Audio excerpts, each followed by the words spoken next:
The fallout from Scott Robertson's sudden dismissal continues to expose how deep the cracks inside the All Blacks had become, and now, one of his closest former teammates has admitted he was completely blindsided. Justin Marshall, who played alongside Robertson for both the All Blacks and Crusaders, was left stunned when New Zealand Rugby pulled the plug on the head coach midway through his 4-year contract. Despite a record that was far from catastrophic, Robertson's tenure ended abruptly after an internal review, one that appears to have been heavily influenced by player dissatisfaction. Marshall did not hide his disbelief.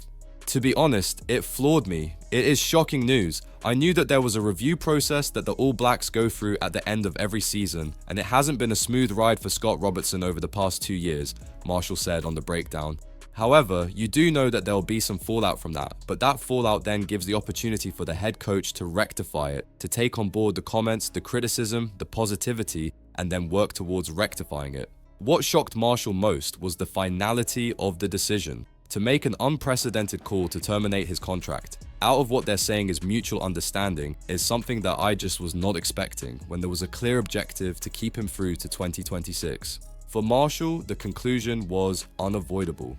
So whatever happened in that review in terms of everything that was fed back to Scott Robertson and how he's coaching this team and his coaching staff has culminated in this happening, and it really knocked me for six, to be perfectly honest. I couldn't believe it. Joining the discussion, Jeff Wilson pointed the spotlight firmly at the new power structure inside New Zealand Rugby, particularly Chairman David Kirk. With Mark Robinson exiting as chief executive and Kirk taking charge late in 2024, the internal review was led by an entirely different leadership group, alongside All Blacks double World Cup winner Kevin Milamu. Wilson believes that shift changed everything. For a country that has been talking about leadership in sport and whether or not this is possible, when you look at all of the dots that have been connected over the last 4 or 5 months, clearly there were some issues inside the camp, Wilson said. When you start talking about the likes of a David Kirk and Kevin Mialamu, all of a sudden, some different questions have been asked. According to Wilson, the board reached a crossroads.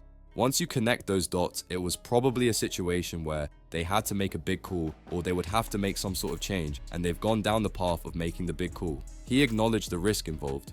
Is it a massive decision? Yes, it is, because now time is short getting into a Rugby World Cup, into a tour of South Africa, all of those things we know, but right now it's about the steps going forward.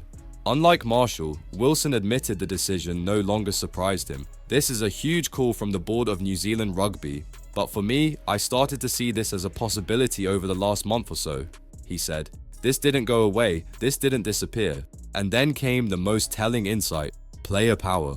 When you start hearing about players' unrest, and you've got one of New Zealand's best and most influential in Ardie Savea clearly not happy with what is happening inside the camp, you can't ignore the fact that it didn't appear to be a team that was well connected on the field. Wilson painted a picture of a team unraveling from the inside.